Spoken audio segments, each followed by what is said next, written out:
जय हिंद दोस्तों। तो आज अपने यूट्यूब चैनल लुक्कू स्टडी में आप सभी का स्वागत है। आज के इस वीडियो में हम लोग फिजिक्स के ऑब्जेक्टिव क्वेश्चन देखेंगे, वो भी क्लास 10 के ऑब्जेक्टिव क्वेश्चन देखेंगे। तो इस वीडियो में आप लोग बने रहिए। अगर आप चैनल पर नए हैं तो चैनल को सब्सक्राइब कीजिए, वीडियो को लाइक कीजिए। देखिए फिजिक्स का ये पहला चैप्टर है, प्रकाश का परिवर्तन और अपवर्तन दोनों है। प्रकाश का परिवर्तन और अपवर्तन दोनों है इस चैप्टर में। तो ये दोनों चैप्टर का जो ऑब्जेक्टिव क्वेश्चन है इस वीडियो में हम लोग कंप्लीट करेंगे। तो हमारे वीडियो में शुरू से अंत तक बने रहिए और वीडियो को पूरा देखिए, क्योंकि इस चैप्टर से आपका बिहार बोर्ड एग्जाम में या कोई भी एग्जाम हो, इस चैप्टर से क्वेश्चन आता है प्रकाश से। तो आप लोग वीडियो में बने रहिए और वीडियो को लाइक जरूर कीजिएगा। चलिए स्टार्ट करते हैं। देखिए पहला नंबर आपके क्वेश्चन दिया है, जल की एक गोलीय बूंद में व्यास के अनुदिश आपतित प्रकाश किरण की कितनी बार अपवर्तन होगा? तो ये एक बार होगा। जो जल की जो एक गोलीय बूंद में प्रकाश के जो अनुदिश आपतित प्रकाश किरण होती है उसकी एक बार अपवर्तन होता है, एक बार। लेंस में मुख्य फोकस की संख्या 2 होती है। जो लेंस में मुख्य फोकस की संख्या होती है वो 2 होती है। समतल दर्पण द्वारा बना प्रतिबिंब होता है, तो समतल दर्पण द्वारा बना प्रतिबिंब काल्पनिक होता है। समतल दर्पण द्वारा प्रतिबिंब काल्पनिक बनता है हमेशा। आगे प्रश्न देखिए, सरल सूक्ष्मदर्शी में किसका उपयोग होता है? तो उत्तल लेंस का। सरल सूक्ष्मदर्शी में उत्तल लेंस का उपयोग होता है। अवतल दर्पण में आवर्धित काल्पनिक प्रतिबिंब बनाने के लिए वस्तु को कहाँ रखा जाता है? तो अवतल दर्पण में आवर्धित और काल्पनिक यानी कि बाड़ा और काल्पनिक प्रतिबिंब बनाने के लिए फोकस और ध्रुव के बीच रखा जाता है। आपका राइट ऑप्शन यहाँ पर ए हो जाएगा, फोकस और ध्रुव के बीच में, यानी एफ और पी के बीच में रखेंगे तो अवतल दर्पण में प्रतिबिंब बाड़ा बनेगा और काल्पनिक बनेगा। आगे प्रश्न देखिए 6 नंबर क्वेश्चन, किस दर्पण की फोकस दूरी चिन्हों की परिपाटी के अनुसार ऋणात्मक मानी जाती है? अवतल दर्पण की फोकस दूरी चिन्ह परिपाटी के अनुसार ऋणात्मक होती है। अवतल दर्पण में सब दूरियां ऋणात्मक होती है। केवल एक बार जो प्रतिबिंब दूरी होती है धनात्मक होती है, नहीं तो सब ऋणात्मक होती है। निम्नलिखित में किस लेंस को अपसारी लेंस कहा जाता है? तो अवतल लेंस को अपसारी लेंस कहा जाता है। आगे प्रश्न देखिए क्या कह रहा है, एक अभिसारी किरण पुंज समतल दर्पण पर आपतित होती है, परावर्तित किरण पुंज होगा अभिसारी। परावर्तित किरण पुंज अभिसारी होगा। किसी समतल दर्पण द्वारा आवर्धन होता है +1, समतल दर्पण द्वारा आवर्धन +1 होता है। आगे प्रश्न देखिए क्या कह रहा है 10 नंबर क्वेश्चन। देखिए निम्नलिखित में से किस दर्पण द्वारा किसी वस्तु का आभासी प्रतिबिंब मिल सकता है? तो उत्तल दर्पण द्वारा, समतल दर्पण द्वारा और अवतल दर्पण द्वारा, ये तीनों के द्वारा आभासी प्रतिबिंब यानी कि छोटा प्रतिबिंब मिल सकता है। ऑप्शन नंबर यहाँ पे इनमें से सभी हो जाएगा। आगे देखिए, आकाश का नीला रंग होना किस परिघटना का परिमाण है? तो प्रकाश का प्रकीर्णन के कारण आकाश नीला दिखाई देता है। आकाश का रंग नीला होता है प्रकाश के प्रकीर्णन के कारण। विरल माध्यम में से सघन माध्यम में जाती हुई किरण मुड़ जाती है, तो जब विरल माध्यम से सघन माध्यम में किरण आती है तो अभिलंब की तरफ मुड़ जाती है, अभिलंब की तरफ मुड़ जाती है। निम्नलिखित में से किस लेंस की फोकस दूरी धनात्मक होती है? तो उत्तल लेंस की फोकस दूरी हमेशा धनात्मक होती है। अगला प्रश्न देखिए, चिन्हों की निर्देशांक परिपाटी के में धनात्मक फोकस दूरी होती है, तो चिन्हों की निर्देशांक परिपाटी में धनात्मक फोकस दूरी किसकी किसकी होती है? तो उत्तल लेंस की धनात्मक फोकस दूरी होती है और उत्तल दर्पण की। तो यहाँ पर ए और बी दोनों हो जाएगा, ए और बी दोनों, यानी उत्तल लेंस भी और उत्तल दर्पण भी दोनों की फोकस दूरी धनात्मक होती है। निर्देशांक चिन्ह परिपाटी में सभी दूरियां मापी जाती है तो ध्रुव से, यानी कि पोल से मापी जाती है सभी दूरियां, पी से यानी पोल से सभी दूरियां को मापी जाती है। आगे प्रश्न देखिए क्या कह रहा है।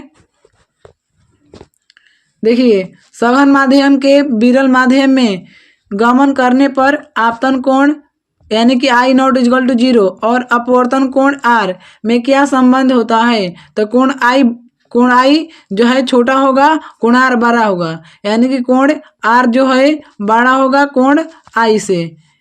निम्न में से कौन सा पदार्थ लेंस बनाने के लिए प्रयुक्त नहीं किया जा सकता है?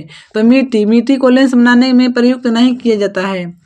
आगे प्रश्न देखिए, एक उत्तल लेंस की क्षमता एक डायप्टर है तो उत्तल लेंस की फोकस दूरी होगी 100 + 100 सेंटीमीटर होती है।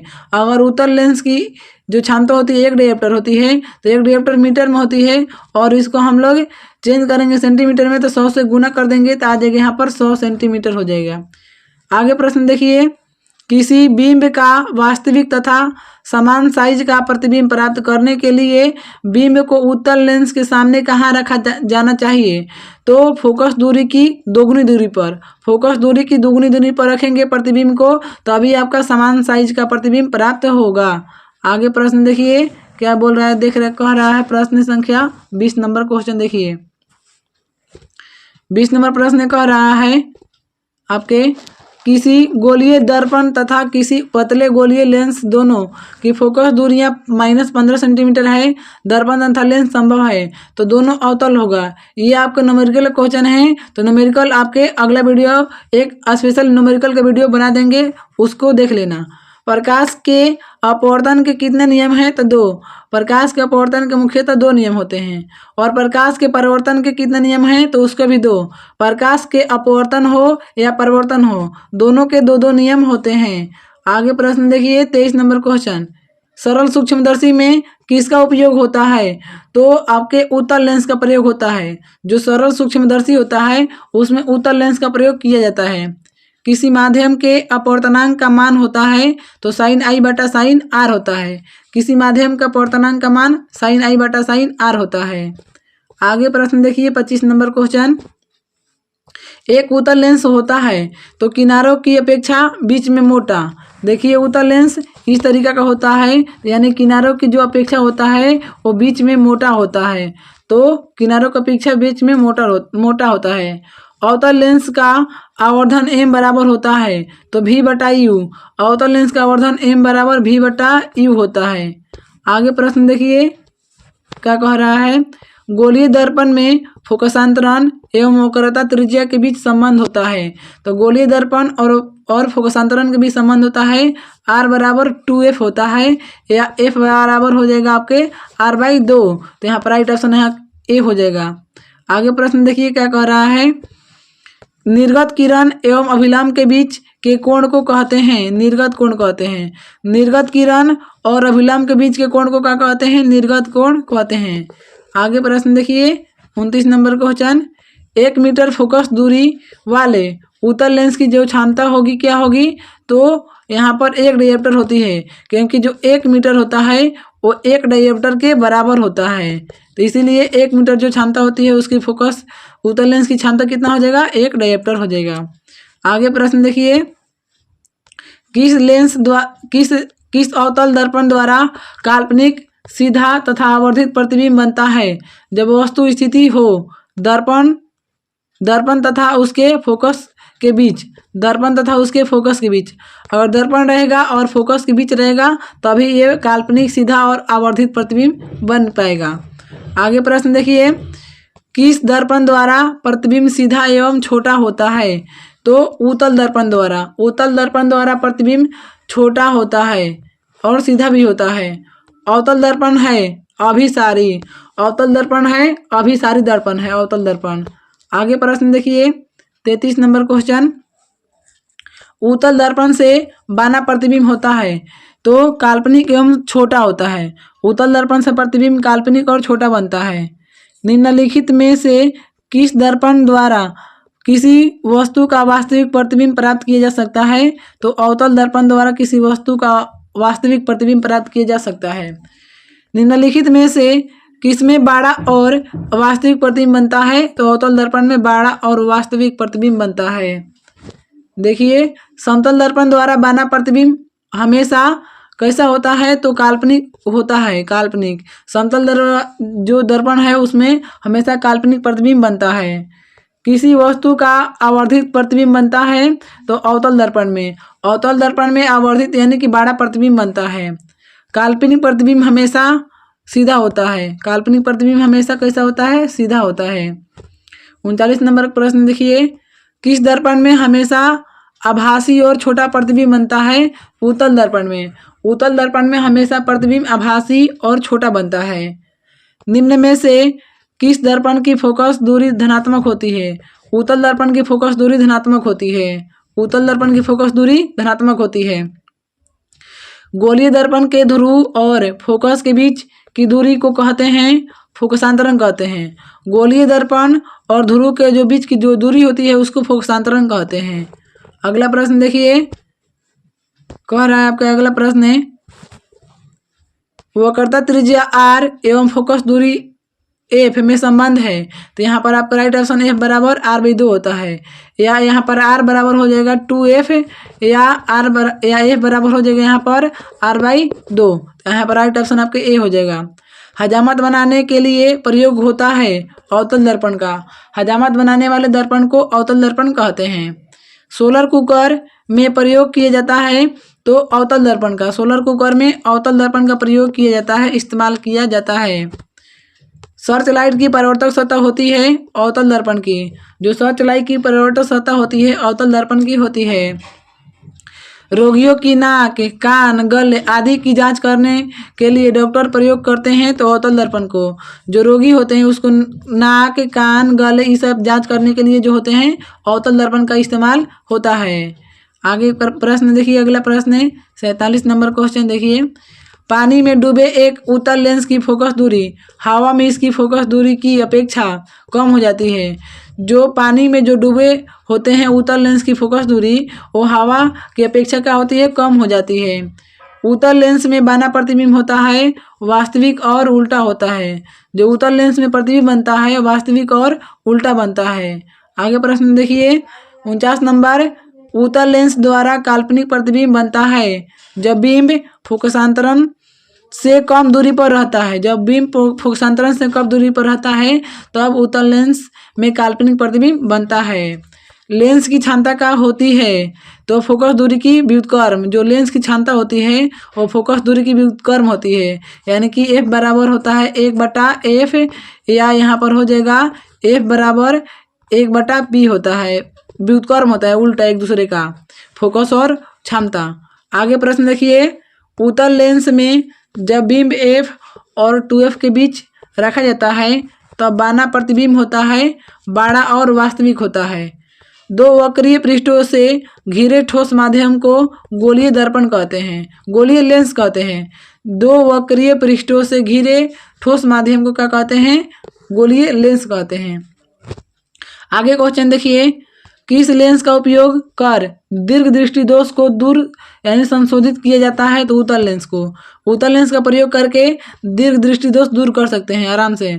आगे प्रश्न देखिए, नई कार्तीय चिन्ह परिपाटी के अनुसार दर्पण के सामने रखे बिंब की दूरी ली जाती है। तो जो बिंब की दूरी ली जाती है वो आपके ऋणात्मक ली जाती है, ऋणात्मक। आगे प्रश्न देखिए, प्रत्येक लेंस के दो वक्रता केंद्र होते हैं क्योंकि लेंस की दो वक्रता सतहें होती है, इसीलिए लेंस की दो केंद्र होते हैं वक्रता केंद्र, क्योंकि इसमें दो सतह होते हैं, दो इसमें वक्र सतह होते हैं। आगे प्रश्न देखिए, गोलीय लेंस के लिए फोकस दूरी f, वस्तु की दूरी u और प्रतिबिंब दूरी v में संबंध है। तो यहाँ पर होता है 1/v माइनस 1/u बराबर 1/f होता है। 1/v माइनस 1/u बराबर 1/f होता है। 57 नंबर प्रश्न देखिए, एक अवतल दर्पण की फोकस दूरी 10 सेंटीमीटर है, उसकी वक्रता त्रिज्या होगी। तो वक्रता त्रिज्या आपके 20 सेंटीमीटर हो जाएगी। यहाँ पर दिया है फोकस दूरी 10 सेंटीमीटर और वक्रता त्रिज्या पूछ रहा है तो 20 सेंटीमीटर यहाँ पर हो जाएगा। आगे प्रश्न देखिए, ये सब न्यूमेरिकल है, न्यूमेरिकल का हम एक अलग वीडियो बनाएंगे तो इसलिए इसमें खाली हम लोग थ्योरी देखेंगे। निम्नलिखित में से किसी वस्तु का वास्तविक प्रतिबिंब कौन बना सकता है? उत्तल लेंस। उत्तल लेंस वास्तविक प्रतिबिंब बना सकता है। आगे प्रश्न देखिए, उत्तल लेंस द्वारा आवर्धित काल्पनिक प्रतिबिंब तब बनता है जब वस्तु रहती है फोकस और लेंस के बीच में। जब फोकस और लेंस के बीच में वस्तु रहेगी तब यहाँ पर आवर्धित काल्पनिक प्रतिबिंब बनेगा उत्तल लेंस में। अगला प्रश्न देखिए, ये न्यूमेरिकल क्वेश्चन है। देखिए आगे देखते हैं, न्यूमेरिकल अगले वीडियो में देखेंगे, एक अलग वीडियो बनाएंगे न्यूमेरिकल का। देखिए, किसी बिंदु वस्तु से निकलकर किरणें किसी लेंस से अपवर्तित होकर जिस बिंदु पर मिलती है उसे फोकस कहते हैं। जब किसी वस्तु, देखिए ये लेंस हो जाएगा आपके, और ये किरण जाकर इधर से टकरा कर इधर लौटेगी तो ये फोकस से लौटती है, फोकस से। आगे प्रश्न देखिए, यहाँ पर देखेंगे 67 नंबर प्रश्न है, क्योंकि न्यूमेरिकल नहीं देखेंगे इस वीडियो में। इस वीडियो में केवल हम लोग आप लोग को थ्योरी कराएंगे।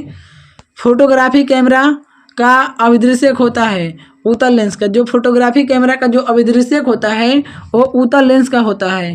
प्रकाश तरंग का उदाहरण है पराबैंगनी तरंग। देखिए पर इसमें भी आ रहा है, इसमें भी पर आ रहा है, तो प्रकाश तरंग पराबैंगनी तरंग का उदाहरण है। अगला प्रश्न देखिए, यहाँ पर 59 नंबर क्वेश्चन आगे हैं हम लोग। दंत विशेषज्ञ किस प्रकार का उपयोग मरीजों के दांतों का बड़ा प्रतिबिंब देखने के लिए किया करता है? तो अवतल दर्पण। अवतल दर्पण जो है लगाएंगे तो बड़ा प्रतिबिंब बन जाएगा इसमें। कौन सा लेंस अपसारी लेंस भी कहलाता है? अवतल लेंस को अपसारी लेंस भी कहते हैं। आगे प्रश्न देखिए, 71 नंबर क्वेश्चन कह रहा है, एक प्रयोग में अवतल दर्पण द्वारा किसी बिंब का प्रतिबिंब एक पर्दे पर प्राप्त किया जाता है। दर्पण की फोकस दूरी को निर्धारित करने के लिए प्रयोगकर्ता को मापने की जरूरत होती है। तो यहाँ पर होती है आपके दर्पण तथा पर्दा के बीच की दूरी को और दर्पण तथा बिंब के बीच की दूरी को, दोनों को मापने की जरूरत होती है, बिंब की भी दूरी को और पर्दा की भी दूरी को। आगे प्रश्न देखिए, अगर वीडियो को अभी तक लाइक नहीं किए हैं तो लाइक कीजिएगा और चैनल को सब्सक्राइब कीजिएगा, क्योंकि हमारे वीडियो अब तक पहुंचता रहे। गोलीय दर्पण के परावर्तक पृष्ठ की वृत्ताकार सीमा रेखा का व्यास कहलाता है? गोलीय दर्पण का द्वारक कहलाता है, गोलीय दर्पण का द्वारक। आगे प्रश्न देखिए, 74 नंबर क्वेश्चन, यदि किसी बिंब का प्रतिबिंब का आवर्धन ऋणात्मक है तो उस प्रतिबिंब की प्रकृति कैसी होगी? तो वास्तविक और उल्टा होती है। अगर वह आवर्धन ऋणात्मक आता है यानी कि माइनस में आता है तो प्रतिबिंब वास्तविक और उल्टा बनती है। गोलीय दर्पण का परावर्तक पृष्ठ वक्रित हो सकता है, अंदर या बाहर की ओर हो सकता है, अंदर या बाहर की ओर।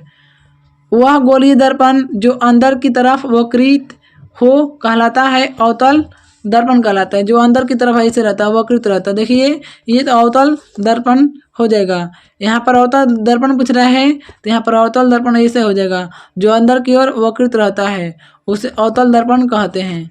आगे देखिए अगला प्रश्न है 77 नंबर प्रश्न देखिए, वह गोलीय दर्पण जो बाहर की तरफ वक्रित होता है उसे उत्तल दर्पण कहते हैं। देखिए यही उत्तल दर्पण है, बाहर की तरफ वक्रित है।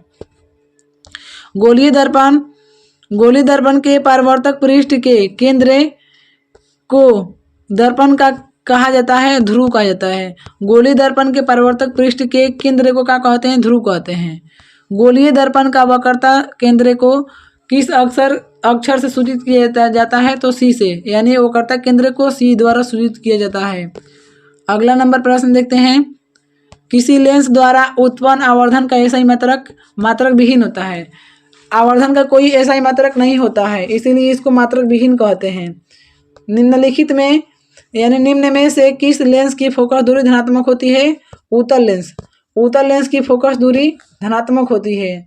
अगला नंबर प्रश्न देखिए, गोलीय दर्पण के ध्रुव तथा वक्रता त्रिज्या गुजरने वाली सीधी रेखा को कहते हैं मुख्य अक्ष कहते हैं, मुख्य अक्ष। आगे देखिए, सूर्य के प्रकाश के संकेंद्रण से उत्पन्न ऊष्मा के कारण कागज होता है। क्या होता है? जल उठता है कागज।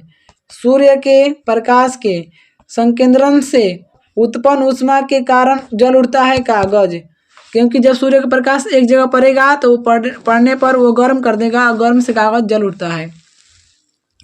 किस दर्पण से हमेशा वस्तु से छोटा प्रतिबिंब प्राप्त होता है? उत्तल दर्पण से। उत्तल दर्पण में हमेशा वस्तु का छोटा प्रतिबिंब बनता है। 85 नंबर क्वेश्चन देखिए, टॉर्च एवं वाहनों के उग्र दीपों में किस दर्पण का प्रयोग किया जाता है? तो अवतल दर्पण का प्रयोग किया जाता है। वाहनों के साइड मिरर यानी पीछे देखने के दर्पण में किस दर्पण का प्रयोग किया जाता है? उत्तल दर्पण का प्रयोग किया जाता है। अगला प्रश्न देखिए 87 नंबर प्रश्न है, इनमें से कौन दर्पण का सूत्र है? तो 1/v प्लस 1/u बराबर 1/f होता है। दर्पण सूत्र ये है 1/v प्लस 1/u बराबर 1/f। 88 नंबर प्रश्न देखते हैं। दो पृष्ठों से घिरा हुआ कोई पारदर्शी माध्यम जिसका एक या दोनों पृष्ठ गोलीय हो कहलाता है लेंस कहलाता है। जिसका एक या दोनों पृष्ठ गोलीय हो लेंस कहलाता है।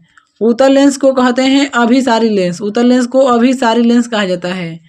लेंस के कितने वक्रता केंद्र होते हैं? तो 2। ये दोबारा क्वेश्चन आ गया है। उत्तल लेंस के 2 वक्रता केंद्र होते हैं क्योंकि इसमें 2 सतह पाई जाती है। आगे प्रश्न देखिए। लेंस के केंद्रीय बिंदु को कहते हैं प्रकाशीय केंद्र। जो लेंस के केंद्रीय बिंदु होता है उसको प्रकाशीय केंद्र कहा जाता है। जब किसी लेंस पर समांतर किरणें आपतित होती है तो क्या होता है? तो कागज सुलगने लगता है, धुआं उत्पन्न होने लगता है। ए और बी दोनों। कागज मतलब जल जाएगा और धुआं उत्पन्न करेगा। लेंस में कितने फोकस होते हैं? 2 होते हैं। लेंस में 2 फोकस होते हैं, 2 वक्रता केंद्र होते हैं, 2 सतह होते हैं। 94 नंबर प्रश्न देखिए। लेंस के क्षमता का ऐसा ही मात्रक डायोप्टर होता है। जो लेंस की क्षमता का ऐसा ही मात्रक होता है डायोप्टर होता है। उत्तल लेंस की क्षमता होती है धनात्मक। जो उत्तल लेंस की जो क्षमता होती है वो धनात्मक होती है। अवतल लेंस की क्षमता होती है ऋणात्मक। अवतल लेंस की क्षमता ऋणात्मक होती है और उत्तल लेंस की क्षमता धनात्मक होती है। अगला नंबर प्रश्न देखिए। 97 नंबर प्रश्न। प्रकाश गमन करता है सीधी रेखा में। जो प्रकाश गमन करता है वो सीधी रेखा में गमन करता है, न्यूमेरिकल नहीं करेंगे। 101 नंबर प्रश्न देखिए। जिस वस्तु से प्रकाश निकलता है कहा जाता है प्रकाश स्रोत कहा जाता है। जिस वस्तु से प्रकाश निकलेगा उसको प्रकाश स्रोत कहते हैं। प्रकाश के किरणों के समूह को प्रकाश पुंज या किरण पुंज कहते हैं। जब प्रकाश किरणों का समूह होता है, जिसमें ये बहुत सारे किरण आ रही है तो ये किरणों का समूह हो जाएगा और इसको प्रकाश पुंज या किरण पुंज कहेंगे। आगे प्रश्न देखिए। प्रकाश की किरणों का पथ दर्शाने वाले चित्रों को कहा जाता है किरण रेख। किरण आरेख कहा जाता है। जो प्रकाश के चित्रों को दर्शाता है उसको किरण आरेख कहते हैं। आगे प्रश्न देखिए। 104 नंबर। आवर्धन का ऐसा ही मात्रक होता है? तो आवर्धन का कोई ऐसा ही मात्रक नहीं होता है। ये मात्रक विहीन होता है। इनमें से कोई नहीं हो जाएगा। आगे प्रश्न देखिए। अगला नंबर क्वेश्चन 105 नंबर। किस दर्पण के सामने एक वस्तु को रखा गया है जिसकी प्रतिबिंब की प्रकृति कैसी होगी? तो काल्पनिक। उत्तल दर्पण के सामने एक वस्तु को रखा गया है जिसकी प्रतिबिंब की प्रकृति कैसी होगी? तो काल्पनिक होती है। आगे देखते हैं। अगला नंबर प्रश्न देखते हैं। निम्नलिखित में से किसका अपवर्तनांक सबसे अधिक होता है? हीरा का। हीरा का अपवर्तनांक सबसे अधिक होता है। निम्नलिखित में से किस लेंस को अभिसारी लेंस कहते हैं? तो उत्तल लेंस को। उत्तल लेंस को अभिसारी लेंस कहा जाता है। आगे प्रश्न देखते हैं।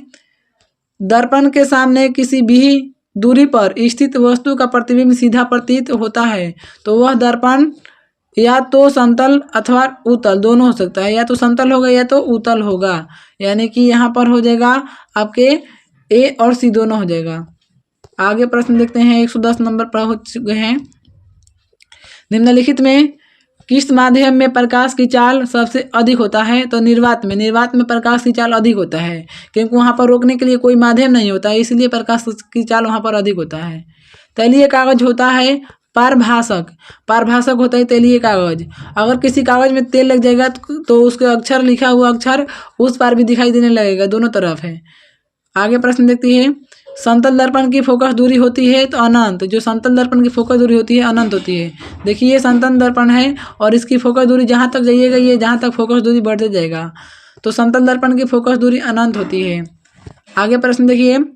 अवतल दर्पण के सामने वस्तु को कहाँ रखा जाए ताकि प्रतिबिंब उल्टा वास्तविक और समान आकार का बने? तो वक्रता केंद्र पर।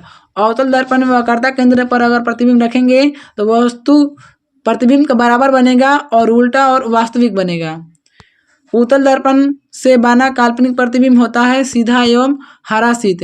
जो उत्तल दर्पण में काल्पनिक प्रतिबिंब बनता है वो सीधा होता है और हर्षित होता है, मतलब छोटा होता है। 115 नंबर प्रश्न देखिए। अब निम्न में से कौन सा पदार्थ लेंस बनाने के लिए प्रयुक्त नहीं किया जाता है? तो पीतल। पीतल को लेंस नहीं बनाया जाता है। और एक आता है क्वेश्चन मिट्टी, तो मिट्टी को भी प्रयुक्त नहीं होता है लेंस बनाने में। आगे प्रश्न देखिए 117 नंबर। तालाब का जल कम गहरा दिखाई देने का कारण होता है अपवर्तन। प्रकाश का अपवर्तन की घटना वहाँ पर घटती है। तालाब का जो जल होता है वो कम दिखाई देता है। आप बाल्टी से भरा पानी भी, जो बाल्टी की सतह होता है वो भी बाल्टी की सतह उठा हुआ दिखाई देता है, तो प्रकाश के अपवर्तन के कारण। अवतल दर्पण की फोकस दूरी होती है ऋणात्मक। जो अवतल दर्पण की जो फोकस दूरी होती है वो ऋणात्मक होती है। आगे प्रश्न देखिए, किसी अवतल दर्पण की फोकस दूरी f और उसकी वक्रता त्रिज्या r, तो निम्नांकित में से कौन सही है? तो r बराबर 2f है। r बराबर 2f होता है या f बराबर होता है r/2। ये दोनों फार्मूला आप लोग को याद रखना पड़ेगा, ठीक है। r बराबर 2f या f बराबर r/2। आगे प्रश्न देखिए, ये तो न्यूमेरिकल क्वेश्चन है, तो न्यूमेरिकल को नहीं देखेंगे इस वीडियो में। न्यूमेरिकल का एक अलग वीडियो होगा स्पेशल। उत्तल दर्पण में प्रतिबिंब बनता है तो आभासी बनता है। जो उत्तल दर्पण में जो प्रतिबिंब बनता है आभासी बनता है। प्रकाशित माध्यम कितने प्रकार के होते हैं? 3। जो प्रकाशित माध्यम होते हैं वो 3 प्रकार के होते हैं। तो हमारा क्लास यहीं तक समाप्त होता है। अगर आपको वीडियो पसंद आया हो तो मेरे चैनल को सब्सक्राइब कीजिएगा, वीडियो को लाइक कीजिएगा और कमेंट करके बताइएगा कि आपको किस चैप्टर का और किस सब्जेक्ट का ऑब्जेक्टिव क्वेश्चन चाहिए। तो यहाँ से इस चैनल से मिल जाएगा और हमारे चैनल से जुड़ जाइए और ऐसे ऐसे वीडियो देखने के लिए और नए नए इंपॉर्टेंट क्वेश्चन देखने के लिए। चलिए, हमारा क्लास यहीं तक समाप्त होता है।